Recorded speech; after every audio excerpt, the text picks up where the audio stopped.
Ce programme vous est présenté par AS29 Joaillier. AS29, wear it with style.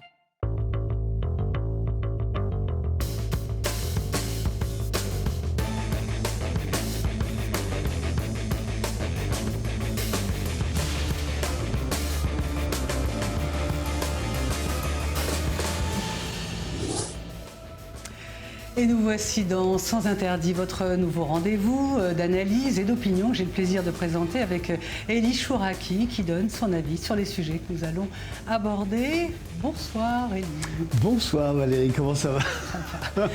Et c'est en marge de la visite d'Angela Merkel en Israël dimanche 10 octobre que nous nous posons la question: pourquoi le dernier voyage à l'étranger de la chancelière sortante se fait-il en Israël? Même s'il était prévu il y a un mois, il a été reporté à cause de la crise en Afghanistan. C'est tout de même en Israël que s'arrêtent d'une certaine façon les 16 ans au pouvoir de la chancelière allemande. Qu'est-ce que cela dit de la dette, de la faute ou de la culpabilité ou de la responsabilité allemande vis-à-vis du peuple juif et d'Israël?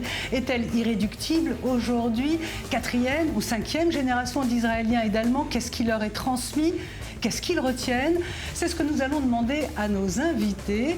Daniel Cohn-Bendit, d'abord, l'une des figures les plus expressives de la politique européenne, franco-juif, allemand. Et puis Adolf Maimon, directeur de recherche senior au Jewish People Institute de Jérusalem. Et puis, dans la deuxième partie de cette émission, nous écouterons de Londres, où elle vit, la jeune écrivaine allemande Katharina Volkmer. Elle a jeté un gros pavé dans la conscience germanique avec son livre The Jewish Cock, dont nous ne traduirons pas le titre. Messieurs, eh bien bonsoir.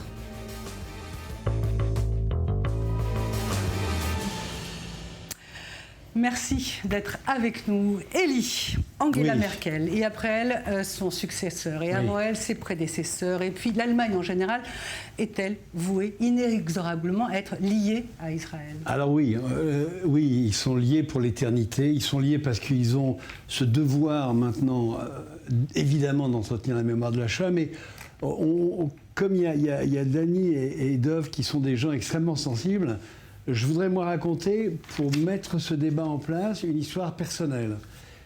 En 2016, j'ai tourné un film qui s'appelle L'origine de la violence. Ce film, je l'ai tourné à Weimar et je l'ai tourné spécialement dans le camp de concentration de Buchenwald. Vous voyez, dès que j'en parle, j'ai des émotions qui viennent.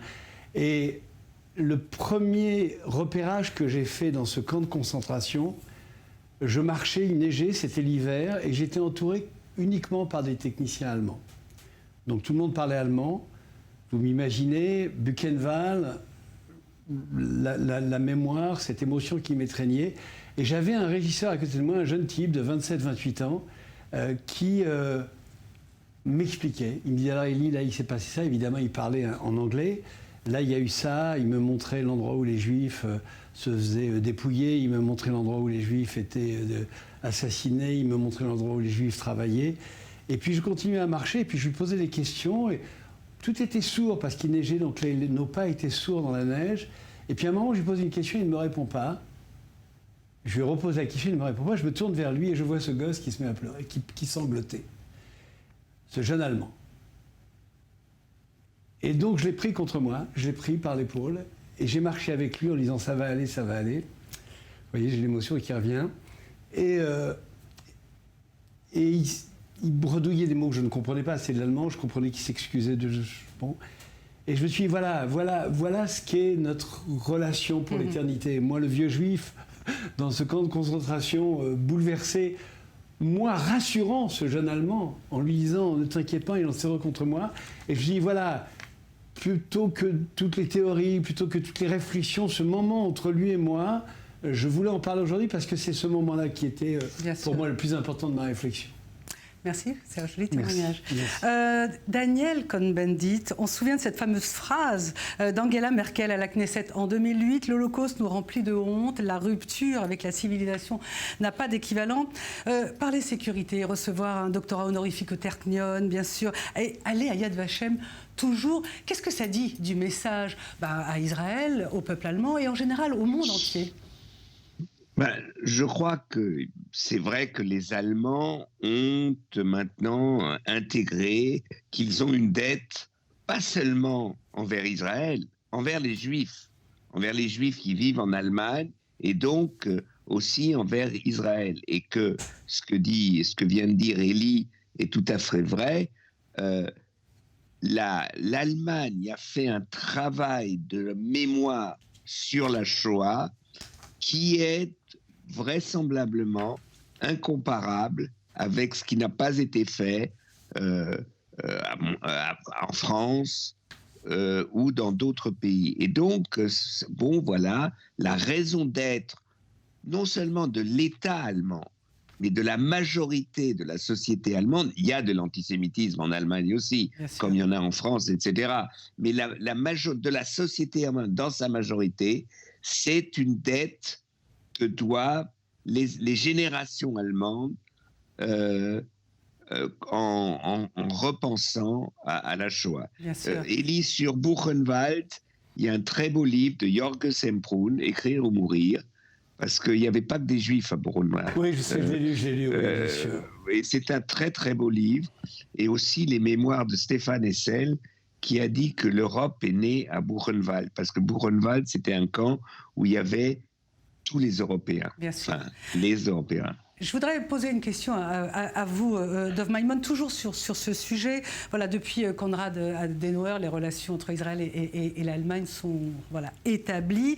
L'Allemagne est une fidèle alliée et je pense que sous l'égide du plus jamais ça, l'Allemagne a financé le réacteur nucléaire à Dimona, les relations avec le BND, le Mossad. Jusqu'à quand cet argent? Parce que cet argent n'arrive pas forcément toujours aux bonnes personnes. Jusqu'à quand? Est-ce que c'est inextinguible? D'abord, l'État d'Israël avait besoin d'argent, de ressources au début de sa création, de son indépendance. Donc Israël avait besoin de cet argent et a pris l'argent chez les Allemands. Ça a rempli quelque part aussi une fonction par rapport aux Allemands eux-mêmes, leur donner une certaine légitimité sur la place internationale. C'est aussi une construction de l'Europe, puisque l'Europe s'est construite sur les cendres de la Shoah, c'est clair. C'est clair, c'est né à Buchenwald d'une manière ou d'une autre, c'est né sur les cendres de la Shoah. Cet argent n'a pas été forcément distribué aux gens qui en avaient forcément besoin en Israël parce que, comme dit le général de Gaulle, les États n'ont pas d'amis, ils ont des intérêts. Et donc c'est simplement, l'État d'Israël avait besoin de cet argent, il a été pris parce qu'il fallait d'abord survivre et penser à aujourd'hui avant de penser à demain. Il fallait construire quelque chose et Israël avait besoin pour sa survie, pour qu'il n'y ait plus jamais ça, justement, qu'on parlait du réacteur de Dimona. Donc il y a cette dimension-là. Est-ce que ça va éternellement durer? Certainement pas. Je veux dire, il est clair qu'il y a une érosion. On ne peut pas être responsable de ses arrière-grands-parents. Quelque part même, le sentiment de culpabilité se retourne contre soi-même. Ça, parfois, c'est pas forcément... J'ai entendu Danny Cohn-Bendit, que je respecte, et qui a été un de mes héros quand j'étais jeune. Bien entendu, oui, j'entends, mais c'est pas les chiffres qu'on voit. On voit aujourd'hui des choses qui montent en Allemagne, qui sont pas forcément dans ce sens-là. Et puis le sentiment de culpabilité, il faut s'en débarrasser. Il faut réussir justement un des grands travaux qui doivent être faits par l'État d'Israël et par la jeunesse israélienne, c'est d'arrêter ce sentiment où on est dans une relation de chantage affectif ou quelque chose comme ça, parce que c'est jamais positif. Il faut arriver à une relation plus normale. On en est loin. On n'est pas dans la normalité. On n'est pas dans la normalité. C'est une relation unique avec l'Allemagne, mais aussi une relation unique avec la France, puisqu'il y avait un amour et des désamours avec la France. Mais aussi une relation spéciale avec l'Angleterre, puisqu'on avait une relation où c'était eux qui étaient occupants ici. Bon, donc c'est jamais... Mais c'est spécial avec l'Allemagne. Elie, vous voulez réagir? Oui, non, je voudrais juste dire, il n'y aura jamais une relation normale. Il n'y aura jamais une relation normale avec les Allemands. Moi, je sais que quand j'ai fait un film là-bas, j'y vais souvent, je suis allé faire le festival de Berlin, je suis allé dans différents endroits en Allemagne. Quand j'entends même, pardon Dany, quand j'entends la langue allemande même, alors que moi je n'ai pas été touché par la Shoah, même de loin, puisque ma famille a été épargnée, mais quand j'entends même la langue allemande, j'ai un frisson qui me traverse. Mes enfants, qui sont encore plus loin que moi de cette tragédie, ont aussi un frisson. Donc, je pense que c'est pas en niant qu'il y a une relation particulière entre les Allemands et les Israéliens, et les Juifs en général, qu'on arrivera à quelque chose. Je pense qu'au contraire, il faut installer cette relation particulière, peut-être encore plus confraternelle qu'elle ne l'est aujourd'hui, mais en tout cas chercher une solution dans cette direction-là. Danny Cohn-Bendit, je pense que tout le monde est marqué par la Shoah. Vous avez une réaction? Vous vouliez dire quelque chose? Oui, je voulais dire qu'il faut faire attention.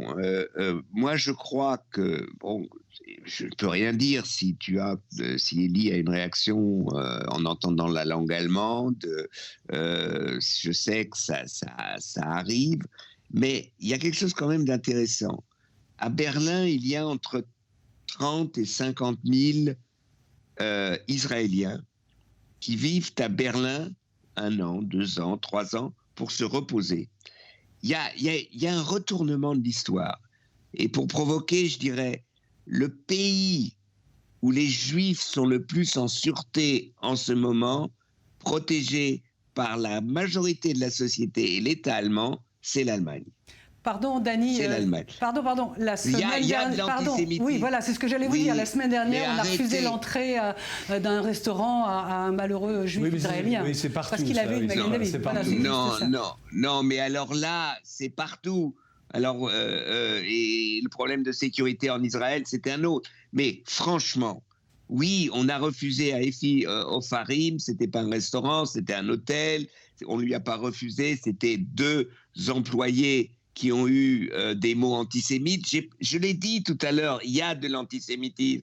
Mais promenez-vous dans Berlin, parlez avec les Israéliens qui vivent à Berlin, et ils vous racontent que oui, l'Allemagne, c'est plus l'Allemagne, c'est une autre Allemagne.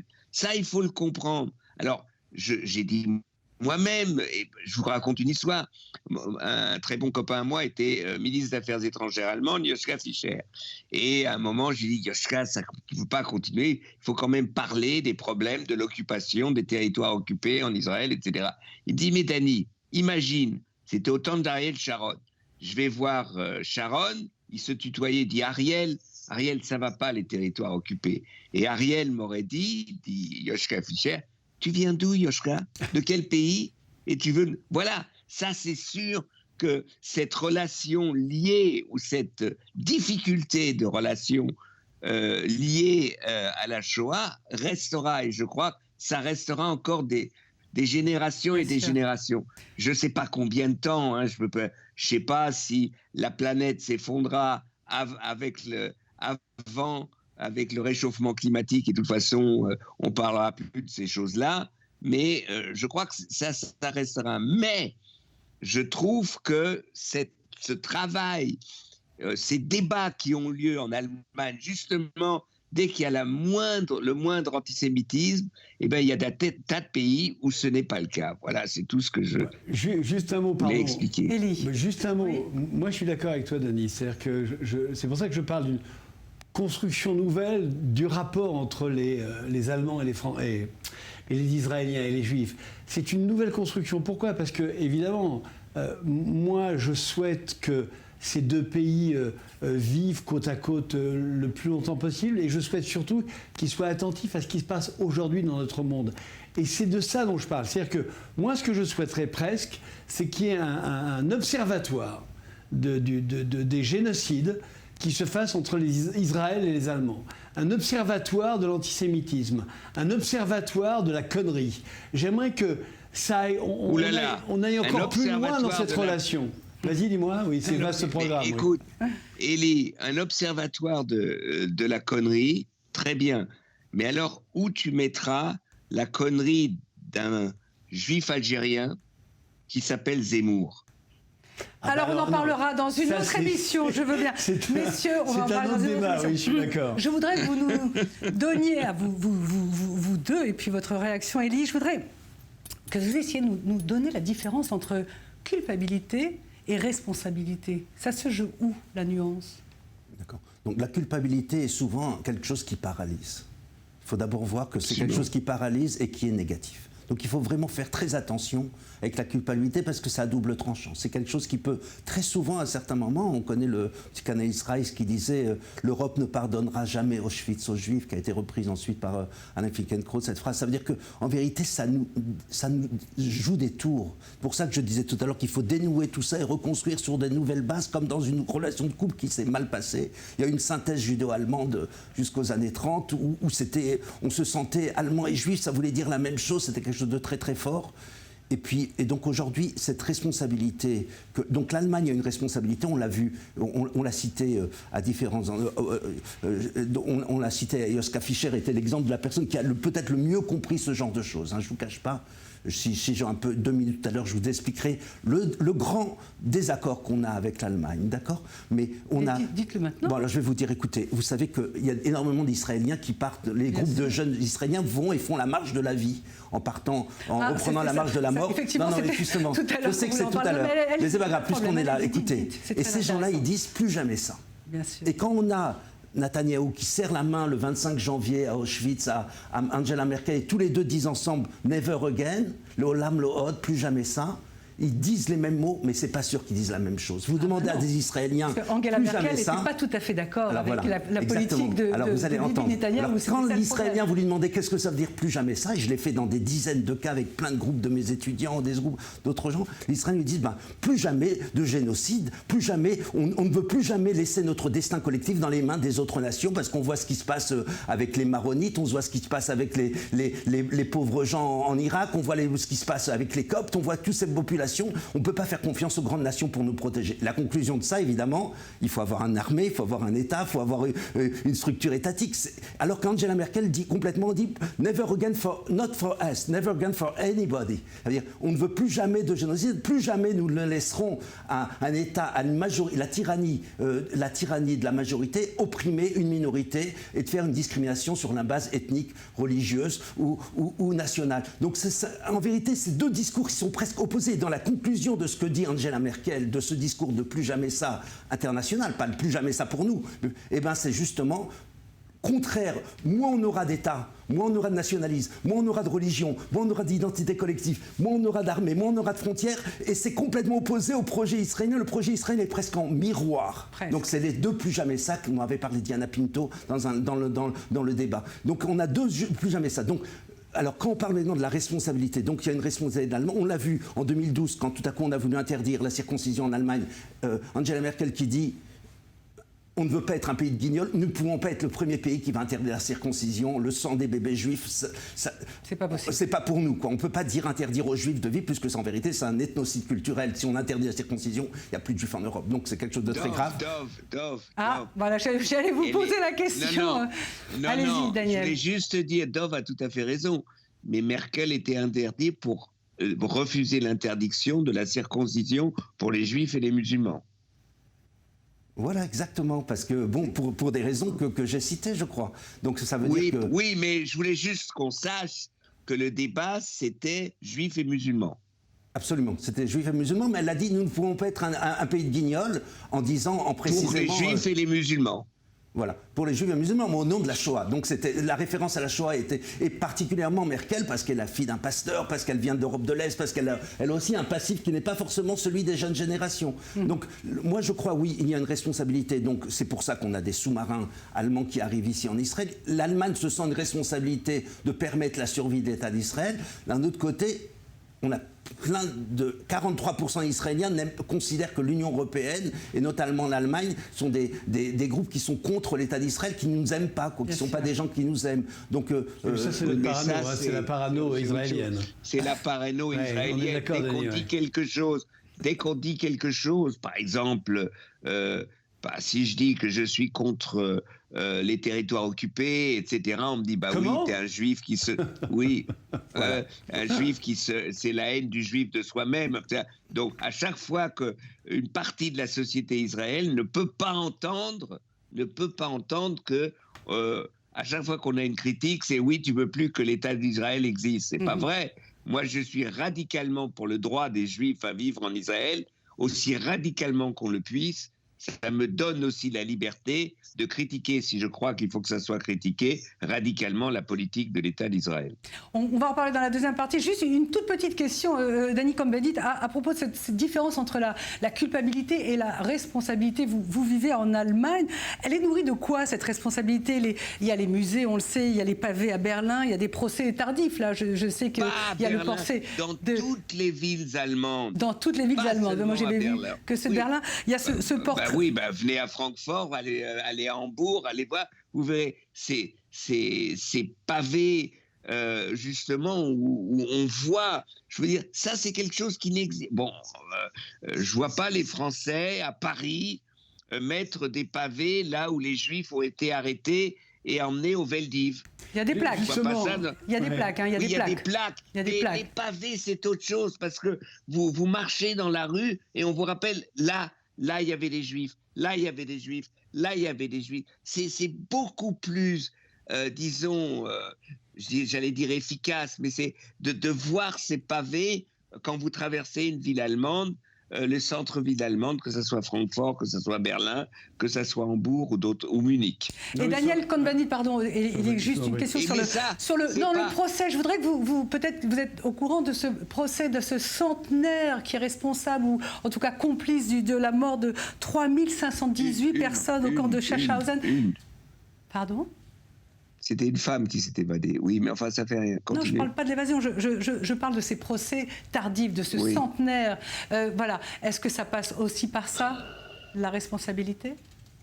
Mais ça passe par des tas de choses. Vous savez que la constitution allemande a été changée pour que, justement, il n'y ait pas de prescription pour les meurtres, pour qu'il n'y ait pas de prescription pour tous ceux qui seraient accusés d'avoir été des complices ou des acteurs contre les Juifs.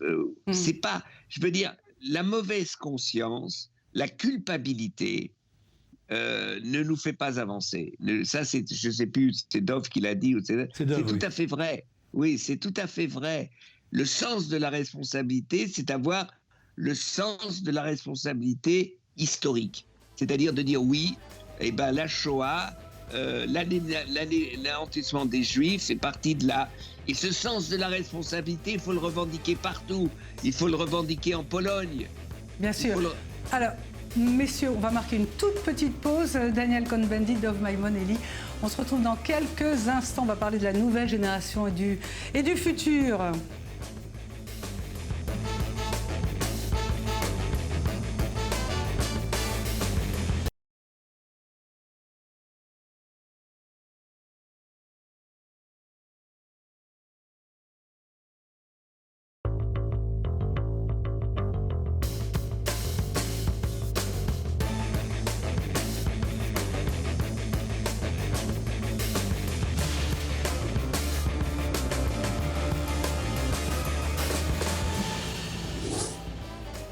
Suite de Sans Interdit. Merci d'être resté avec nous.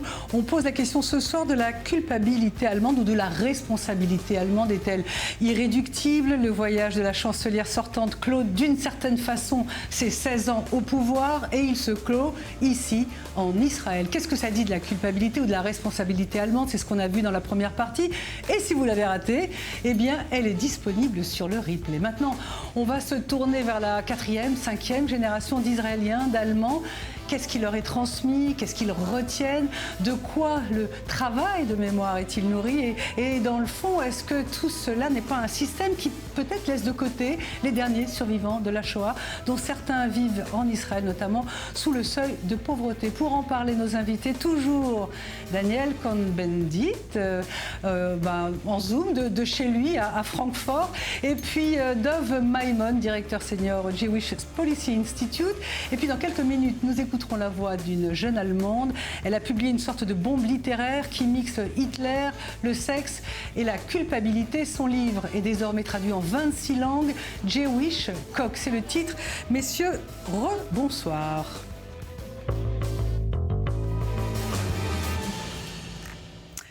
Je voudrais, évidemment, j'ai dit qu'on en avait déjà parlé, mais on va en reparler sur cette responsabilité, la culpabilité. Dov Maimon, est-ce que vous pouvez nous dire quelque chose sur la sortie de Shelly Yeshimowitz qui appelait à annuler les fameux voyages à Auschwitz de ces jeunes Israéliens? Ce sont des voyages qui sont destinés aux enfants qui sont en première. Elle a dit: ces voyages sont devenus une sorte de boursouflure dont la connexion avec la mémoire a totalement disparu. Voilà. Donc c'est controversé pour la chose suivante, c'est qu'évidemment on a affaire donc dans une école, les voyages de fin de première, c'est des voyages qui sont importants, il se passe beaucoup de choses au niveau hormonal, plein de choses, il se passe plein de choses entre les jeunes qui partent dans ces autobus qui vont rouler pendant des jours et des jours. On sait que ces voyages ont une fonction de de cristallisation des groupes, de donner des identités. Alors on voit des choses assez importantes, c'est que les gens qui viennent de populations ou d'écoles où les gens sont plutôt à droite, eh ben, ils vont devenir encore plus à droite, encore plus anti-allemand, encore plus peut-être ce sentiment ethnocentrique va renforcer ce racisme, etc. Par contre, ceux qui venaient de la gauche et des sentiments humanistes et humanitaires, ceux-là vont devenir encore plus humanitaires, encore plus humanistes et dire plus jamais ça, il faut absolument éviter toutes les souffrances dans le monde. Donc, au lieu de rapprocher les jeunes vers un message commun de valeurs qui normalement devraient être plutôt humanistes, on voit que ça a aussi des fonctions contraires. C'est-à-dire qu'à la base, d'une manière assez pragmatique, quand on est directeur d'école et qu'on prend ces jeunes et qu'on les envoie dans n'importe quel voyage, on sait qu'il se passe quelque chose qui crée du lien social entre les gens, quelque chose de fort, et ça renforce leur identité. C'est juste avant l'armée, hein, parce qu'en terminale c'est le bac, donc on ne peut pas faire ça. On fait ça en première, et c'est l'âge où se fondent les identités fondamentales. Donc là, on prend les jeunes et finalement on partait et ça les renforçait pour après peut-être aller à l'armée en disant pourquoi je vais à l'armée, pour qu'il n'y ait plus jamais qu'on soit un peuple où on n'a aucune capacité de nous défendre. Donc ça a été servi sur cette forme-là. Et d'abord, c'est une sorte de manipulation, un peu utilisation de la Shoah à des fins de manipulation. Mais ça, l'État d'Israël le fait en permanence avec tout. Un directeur d'école fait toujours ça. On fait des cérémonies à la mémoire des soldats tombés qui sont des anciens de l'école. Donc dans une école, on fait toujours ce genre de choses. Mais par rapport à la Shoah, utiliser la Shoah, quelle que soit la façon dont on le fait, c'est toujours une réduction. C'est quelque chose de terrible, quelque chose qu'il faut vraiment vérifier. Si on le fait, on le fait pas. Alors, un point, oui, je voudrais juste dire, c'est pour ça que je parlais tout à l'heure d'une nouvelle éducation israélo-allemande. Pourquoi ? Parce que, en fait, les génocides ne sont pas terminés. On aurait pu croire qu'après cette monstruosité du XXe siècle, on serait arrivé à quelque chose d'apaisé et que les grands peuples civilisés, les Américains, les Européens, réagissent dès que quelque chose se passe et réagissent avec violence. Eh bien non. On a vu, mais il y a 5 ans, on a vu que Daesh a fait un génocide, que Baghdadi, leur chef, est un génocidaire, et que jamais aucune de nos grandes nations n'a réagi. On a réagi avec des mots, mais on n'a jamais réagi avec la violence qu'on devait avoir contre ces génocides. Voilà, donc je vais justement réagir là. C'est probablement ça, le discours qui dit plus jamais ça. On voit comment les Américains ont lâché les talibans. Oui, on voit comment les Yazidis se sont fait massacrer parce qu'ils n'avaient pas de structure étatique et d'armée, les yogourts, etc. Donc au contraire, les Israéliens qui veulent renforcer ça en se disant, vous voyez bien, plus jamais ça, c'est qu'on doit avoir absolument une armée forte et qu'on ne peut pas faire confiance aux grandes puissances. Ça veut dire que le plus jamais ça n'existe pas. Mais c'est pas ça qu'on voudrait. Nous, ce qu'on voudrait, c'est qu'il n'y ait plus de violence, même sans avoir besoin d'utiliser notre armée. Donc le projet génocidaire est existant et la tentation génocidaire existant encore présente. Il va falloir peut-être penser par d'autres modèles. Plus jamais ça. Je crois que Daniel Cohn-Bendit, vous voulez réagir ? Oui, je voulais juste dire que le modèle de plus jamais ça israélien pour ceux qui vivent en Israël, c'est-à-dire, encore une fois, je comprends, mais on a parlé, vous êtes Daesh, on a parlé de Daesh, on aurait pu parler en Syrie d'Assad, qui est des massacres, etc., où on n'a rien fait. On l'a laissé faire, et quand il a utilisé le gaz, Obama n'a pas osé répondre à ça. C'est vrai, on avait laissé faire le massacre des musulmans en Bosnie. Enfin, il y a des tas d'exemples où aujourd'hui, la réponse, ça ne peut pas être chaque État doit avoir sa force, parce que ça ne peut pas fonctionner comme ça. C'est-à-dire qu'aujourd'hui, il faut repenser l'ONU, il faut repenser notre capacité justement à protéger des gens sur la planète. Et c'est difficile parce qu'on peut se tromper, etc. Voilà ce que je voulais dire. Danny Cohn-Bendit, vos parents ont été cachés pendant la guerre, je le précise pour ceux qui l'ignoraient. Ils se sont occupés d'une colonie de vacances pour enfants juifs de déportés. À quoi sont tenus les jeunes Allemands aujourd'hui en Allemagne ? Qu'est-ce que vous observez ? Il y a des voyages qui se font, qui vont à Auschwitz. Et moi, si vous voulez, sur les voyages, si déjà on va à Auschwitz, eh ben, il faudrait aller aussi à Varsovie, et que les jeunes Israéliens, on leur raconte l'histoire de la révolte du ghetto de Varsovie, de ceux qui se sont battus du ghetto de Varsovie, de ceux qui ont résisté dans le ghetto de Varsovie, parce que c'est une partie de l'histoire que, par exemple, en Israël, on oublie. Il y a des Juifs qui se sont battus, il y a des Juifs qui ont résisté, et il y a des Juifs qui ont résisté, par exemple Marek Edelman, qui n'étaient pas sionistes.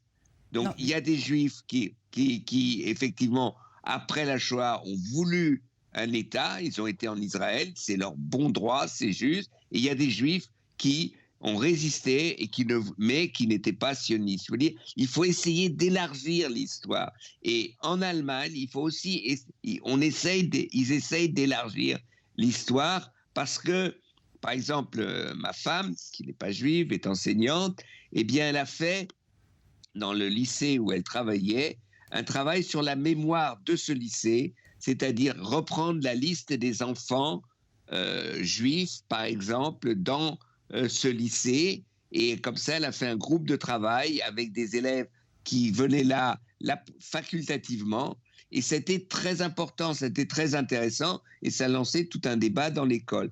Oui, il y a un travail sur la mémoire en Allemagne. Oui, Élie ? Non, je suis heureux que tu parles de résistance, ça te ressemble en plus, Denis, mais c'est pour ça que moi je pense qu'il faut peut-être moins être sur la repentance, sur l'angoisse du souvenir, mais en tout cas qu'il faut créer un socle, puisque maintenant on ne peut plus compter sur les Nations Unies, sur l'ONU, ça ne sert plus à rien, je veux dire, puisque maintenant on ne peut plus compter sur les institutions internationales.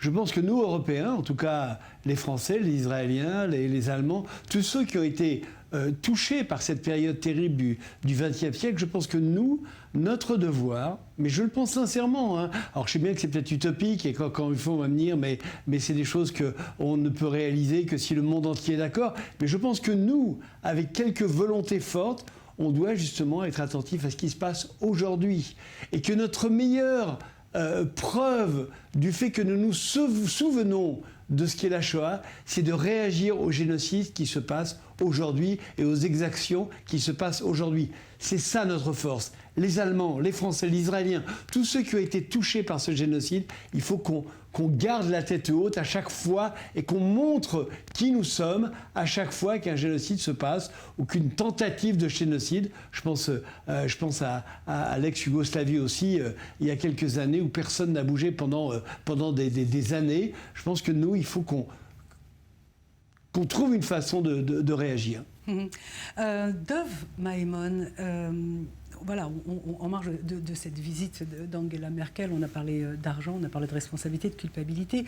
Comment expliquez-vous que tout cet argent qui serve effectivement, pas un système, mais plutôt cette énorme machine qu'est Yad Vashem, comment expliquer que des rescapés de la Shoah, des survivants de la Shoah, ici en Israël notamment, vivent encore en dessous du seuil de pauvreté ? Vous avez raison de dire que c'est un drame humain et c'est quelque chose d'inacceptable. C'est un scandale. Pour comprendre ça, il faut comprendre comment ça a fonctionné. C'est que l'argent est passé de gouvernement à gouvernement.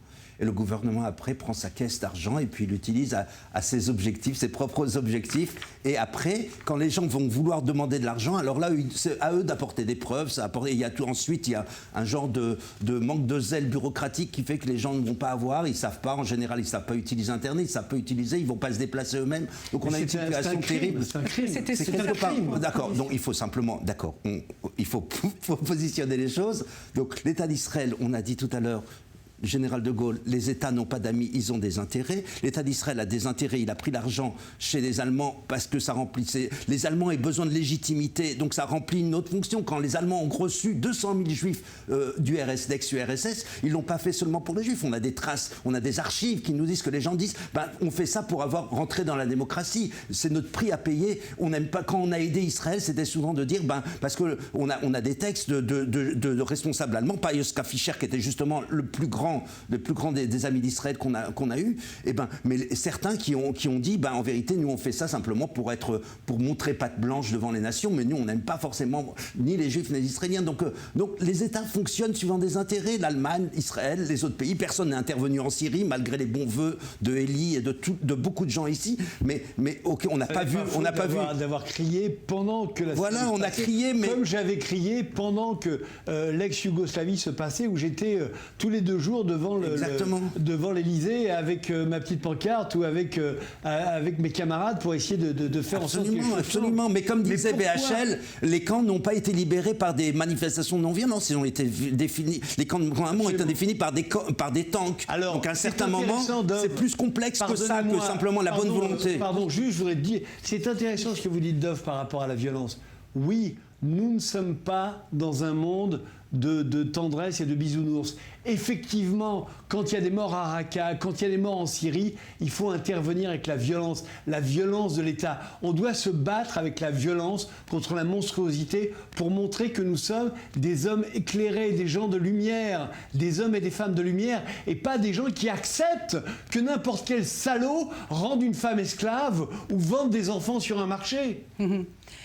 Danny Cohn-Bendit, vous n'avez peut-être pas entendu parler de ce concours de Miss Shoah qui est organisé en Israël et par des juifs et par des évangélistes et qui permettent, dans une espèce de système d'élection un peu particulier, de donner de l'argent à des survivantes pour vraiment survivre. Qu'est-ce que ça vous inspire, vous, cette précarité de ces rescapés, de ces survivants de la Shoah ?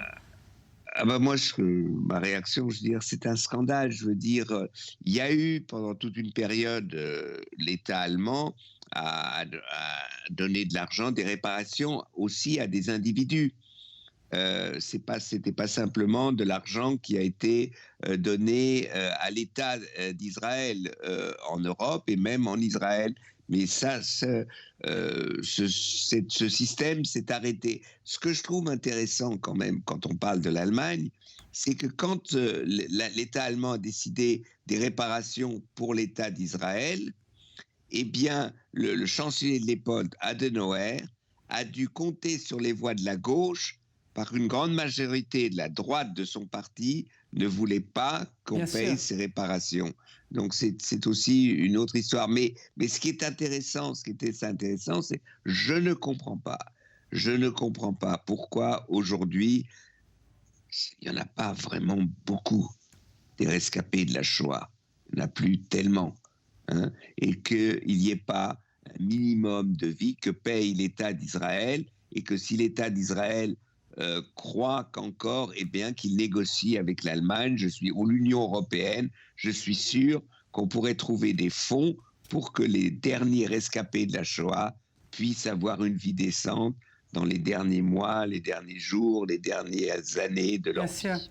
Si ça peut vous réconforter, Daniel Cohn-Bendit, cette semaine, la Claims, elle vient d'allouer une pension à quelques 6500 rescapés ou enfants de rescapés, 4500 qui ont survécu au siège de Leningrad. Il y a 800 enfants français cachés, 1200 en Roumanie, 2000 en Russie et 1600 en Israël. Voilà, donc il y a quand même un travail qui est fait. Je voudrais, si vous voulez bien, qu'on écoute maintenant le point de vue de Katharina Volkmer. Elle a 30 ans, elle est allemande, elle est exilée à Londres, elle a sorti The Jewish Cock, c'est un long monologue, sans point ni virgule. C'est l'histoire d'une jeune Allemande non juive. Elle est chez son gynécologue juif et allemand et elle lui balance absolument tout ce qu'elle a dans la tête. Hitler, la Shoah, les camps, le corps, le sexe, tout. C'est un livre, voilà, très provocateur. Oui, pour ceux qui ne parlent pas anglais, Jewish Cock, ça veut dire la bite juive. Oui, que ce soit bien clair. C'est vous qui traduisez. Je vais le dire. Oui. Voilà. Non, parce que sinon on comprendra pas, on risque de ne pas comprendre ce qu'elle va dire. Voilà, c'est un livre qu'on lâche pas, qu'on n'aime pas forcément. Il a été acheté dans plus de 24 pays. Bref, c'est Katharina Volkmer. Elle incarne la 4e génération d'Allemands. C'est une millénium à qui l'on a demandé, voilà, qu'est-ce que vous, jeune génération allemande, qu'est-ce que vous faites avec votre passé ? Je dirais que même si nous ne sommes pas responsables, nous avons une responsabilité d'essayer de comprendre ce qui s'est passé et ce qui se passe maintenant en Allemagne, mais aussi dans beaucoup d'autres pays. Et il suffit regarder les dernières élections allemandes pour comprendre que nous avons un problème permanent avec le néofascisme. Et à mon avis, ce n'est pas une chose nouvelle, mais le résultat d'une continuation des idéologies et des structures, même de la langue fasciste. Et ce qui concerne ma génération en particulier, je crois que nous sommes les dernières à avoir vécu avec des grands-parents qui vivantes pendant ces années, les victimes et les responsables. Et je pense que ce lien spécial vient avec une certaine obligation. Et mes propres grands-parents, par exemple, sont encore en vie. Et quand je parle avec eux, je me souviens du fait que ce que nous avons une tendance à appeler l'histoire a toujours été la réalité de quelqu'un. Elle a l'air très douce comme ça, mais son livre est incroyablement provoquant et choquant. Élie ? Écoutez... Dany, vous vouliez parler ? Allez-y, Dany. Oui, je veux dire, il faut faire attention. C'est vrai qu'il y a l'extrême droite en Allemagne. L'extrême droite en Allemagne a fait 10% aux dernières élections. Si l'extrême droite française faisait 10%, on crierait tous Inch'Allah, Mazel Tov. Ah oui, on crierait Inch'Allah sans doute, oui. Non, mais vraiment. Non, c'est un humour un peu déplacé, pardon. Non. Je veux dire par là que ce qui est intéressant, c'est que l'extrême droite allemande est très forte dans l'ancienne République démocratique allemande, donc dans l'ancien territoire communiste. C'est-à-dire qu'il y a aujourd'hui l'autoritarisme communiste pour une partie de la population de l'Est de l'Allemagne, eh bien, s'est transformé en un mouvement fasciste. Mais que l'Allemagne, en général, on ne peut pas dire que c'est en Allemagne où l'extrême droite fasciste, raciste et antisémite est la plus forte. Elle existe, il y en a trop, il y en a beaucoup trop. Mais je voudrais qu'on fasse la part des choses comparée, par exemple, à ce qui se passe aujourd'hui en France. Dov Maïmon. Nos impressions ne sont pas forcément celles-là. D'abord, au niveau de l'Europe, d'une manière générale, on a un indicateur qui est prédictif de la situation des communautés juives. Je vais le dire d'une manière aussi cruelle que je le dis à l'Union européenne, à Bruxelles. Donc, je le dis violemment, mais c'est nos chiffres. Et c'est le pourcentage de musulmans. Le pourcentage de musulmans est prédictif de l'avenir des communautés. Parce que la gauche courtise le vote musulman. Et la droite, étant donné qu'elle se sent extrêmement menacée par cette présence musulmane et islamique autour d'elle, va faire des lois qui vont interdire le fait juif. C'est-à-dire qu'elle va demander aux juifs de diminuer leur profil juif. Elle va, dans certains pays comme en Belgique, où on se sent extrêmement menacé par l'islam, on va interdire l'abattage rituel. Il y a une proposition de loi actuellement, où j'ai écrit un protocole pour protéger de 100 pages avec la directrice, la présidente de la Cour suprême israélienne pour combattre cette proposition de loi d'interdire la circoncision. Et donc on a quelque chose qui fait que plus il y a de musulmans et plus finalement ce changement démographique va changer la donne dans certains pays. Et donc ça c'est une première chose. Donc on voit un islam qui est énormément de violence. En Allemagne, c'est de la violence d'extrême droite. En Europe, en France, par exemple, la violence qu'on va voir, ça va être l'extrême droite sera plutôt contre les symboles. Ça sera les cimetières, ça sera les synagogues, ça sera de vandaliser ou pour les tombes, etc. Oui, contre le fait juif, mais là vous parlez contre le fait juif religieux ou pratiquant, c'est ce que vous voulez dire ? Pas seulement. Donc on a une marginalisation des juifs partout en Europe. Marginalisation sociale, c'est-à-dire que les juifs préfèrent ne pas dire qu'ils sont juifs. Je vois énormément de groupes qui viennent ici, de jeunes. Non mais Dany, oui, mais en Allemagne, c'est très différent que la France. Voilà, c'est bien différent, c'est bien différent. Ce que tu as dit tout à l'heure... On parlait de l'Allemagne. Non mais ce que tu as dit tout à l'heure sur l'Allemagne est tout à fait juste. Quand tu parlais de l'extrême droite allemande qui est à 10%, alors que l'extrême droite française, aujourd'hui, on ne sait même plus à combien elle est, peut-être à 30 ou 35%. Mais c'est vrai que nous, le fait antisémite en France, il est lié à 95% des violences sont faites par des musulmans. Exactement. En Allemagne, on est heureusement loin de ça. Oui.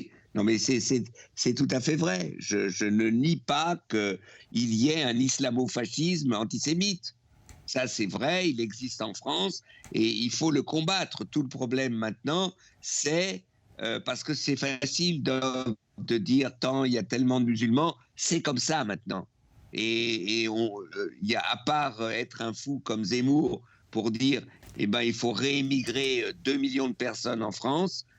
Voilà, le problème, c'est comment on transforme, on aide à se transformer la communauté musulmane. C'est très compliqué, c'est très difficile. Oui, et quand on parle de l'antisémitisme... Ouais, je crains, pardon, oui. Mais je crains que transformer la communauté musulmane, c'est une épreuve de force que malheureusement les démocraties ne gagneront pas. Je le crains. On peut toujours espérer que... Enfin, arrête. On a gagné contre les catholiques. On a mis 2 siècles. Mais enfin, le fondement, l'anti-judaïsme chrétien était ultra majoritaire dans toute l'Europe pendant des siècles.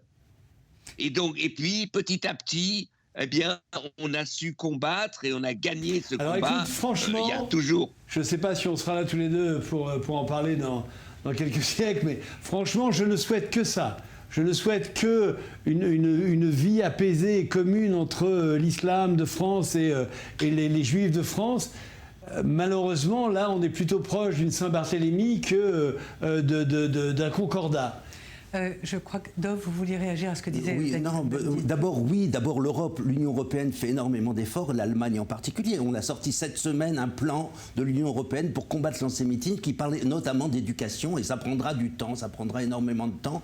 Il y a des choses à faire et on peut le faire, la protection, etc. N'empêche qu'il se passe des changements sociaux et profonds, à part le fait qu'il y a aussi une détérioration économique en Europe qui fait que tout à coup, on sait que Fernand Braudel, le grand historien français, dit que chaque fois qu'on a eu une crise économique, ça s'est suivi ou ça a été précédé par une crise d'antisémitisme. Donc on a des choses qui nous inquiètent. Mais aujourd'hui... On nous inquiète. Oui. Pardon. Aujourd'hui, on a une montée... Aujourd'hui une montée d'antisémitisme à cause du virus. C'est ça qui est fou. Voilà. Aujourd'hui, je ne parle pas chez les musulmans, mais dans la société des bien-pensants, quand vous voyez les manifestations contre les mesures Corona en Allemagne ou en France, et là, ce n'est pas des musulmans, vous avez une montée de l'antisémitisme. Ça, c'est vrai. Ça, c'est vraiment... Et ça, on peut l'observer. Je ne nie pas qu'il y a cet islamo-fascisme. Je ne nie pas qu'il y a cet antisémitisme islamo-fascisme. Je dis, ce qui, moi, m'a complètement choqué, c'est justement cette montée d'antisémitisme dans les manifestations contre les mesures Corona. Je vais vous dire juste un mot sur ce qui est extrêmement différent par rapport à ce qu'on a connu dans le passé, c'est que dans le temps, les Juifs servaient de bouc émissaire au pouvoir en place. Et on envoyait la haine que les gens, le ressentiment qu'avaient les gens envers les dirigeants en envoyant l'antisémitisme. Et c'était les dirigeants qui, eux, faisaient... Et la masse n'était pas forcément antisémite. Aujourd'hui, on voit chez les masses populaires parfois, et chez les migrants notamment, de l'antisémitisme qui vient du terrain. Et c'est les États, c'est-à-dire c'est les dirigeants qui protègent les Juifs. Donc on a une situation qui est nouvelle. Juste un mot, je voudrais... C'est terminé, messieurs. Ah, quel dommage, j'avais un truc important. Merci à tous. Si vous voulez aller plus loin, une sélection subjective d'articles. Jewish Cop, bien évidemment, de Katharina Volkmer. Le doc de Daniel Cohn-Bendit, sorti l'an passé, titré « Nous sommes tous juifs allemands ». Des hommes ordinaires de Christopher Browning, consacré au bataillon des policiers dans l'est de la Pologne. Les bourreaux volontaires de Daniel Goldhagen, et on ne vous conseille que trop de lire tous les ouvrages de Edgar Ilsenrath. Et je précise à vous, Daniel Cohn-Bendit, qu'il y a un monument à Yad Vashem qui est dédié à l'insurrection du ghetto de Varsovie, et il y a également un film qui est sorti sur Anielewicz. Voilà, ce qui permet à la nouvelle génération de s'intéresser à ce qui s'est passé. Messieurs, bon dimanche. Merci Dani, merci et bonsoir. Merci à vous. Merci beaucoup.